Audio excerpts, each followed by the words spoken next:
This morning, we also start our coverage looking back at the historic floods of 2019. We'll be live several times this month in cities that were hit hardest by the floods. Now let's head out to Fremont, where Courtney Johns is live. And Courtney, I know the focus the last couple of days there has been on the possible community impact of the coronavirus there in Fremont, but you can't overlook what happened there 1 year ago. Yeah, absolutely. And like you said, we will have more on the coronavirus. Today, we're also going to be doing a live interview with the mayor as well as the Fremont fire chief as well, just talking about everything that happened a little more than a year ago today.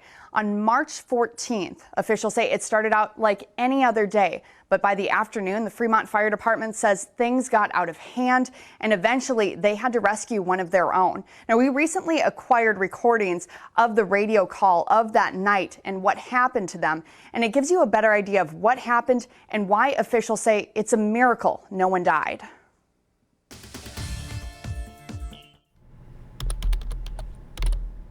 Hi, we are in the flood right now, and our basement wall just collapsed. We're 30 yards from the Elkhorn River. The way it sounded, they were in dire need of help, and like anybody, we wanted to go try to help them. I know if it was my child, I would want somebody to come and get them. 4 adults and a 2-year-old trapped inside a house watching the water rise. I was down keeping the sump pump going, was doing good, and all of a sudden I heard some crumbling. I ran upstairs, and just as I come upstairs, the wall collapsed. So we scrambled, and I put out a message on Facebook. We know a lot of airboat people, and we had a couple people respond to us that said they could have boats here in 20 minutes. 2 men stepped up, driving 5 Fremont firefighters in their airboats to the home. I don't know if you heard that. What happened with the boats is they capsized coming to get you guys. So those guys are they're in the water. The water conditions changed so rapidly, there was no time to abort. Firefighter Rich Osterloh was in one of those boats. We told them we were in the water and we didn't have any way out and not to send the other boat. Holding on in chest-high water, they waited, while people like Captain Pat Tawney tried to come up with a plan. There's a couple of those guys that didn't have a lot of time left. They were getting cold, and there were some tough decisions having to be made out there. Nick, you guys doing okay? We're cold. All right, hang in there, man. 29 minutes later, 2 National Guard Black Hawk helicopters were on the scene. I can't begin to tell you how much I knew I was ready when I got on that helicopter, like, I'm ready to go home. They said it was probably the most high-risk mission they've ever flown. With the wind, they were out of fuel. They were out of fuel, so they were pushing all their envelopes to get our guys out of the water. Power lines nearby, with winds gusting at over 50 miles per hour that day in the Omaha area.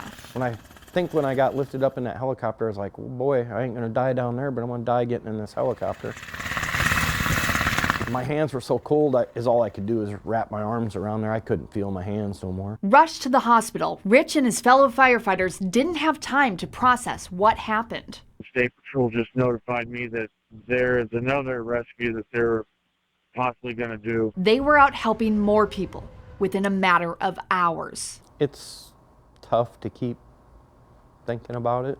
Thinking about a moment that forever changed his life. It's probably shortened my career. So yeah, I don't know that I want to go through any of that ever again, I don't think. So at least I hope I don't have to. I mean, we got to do it, but I think I'm getting closer to retirement. I think it's a young man's game.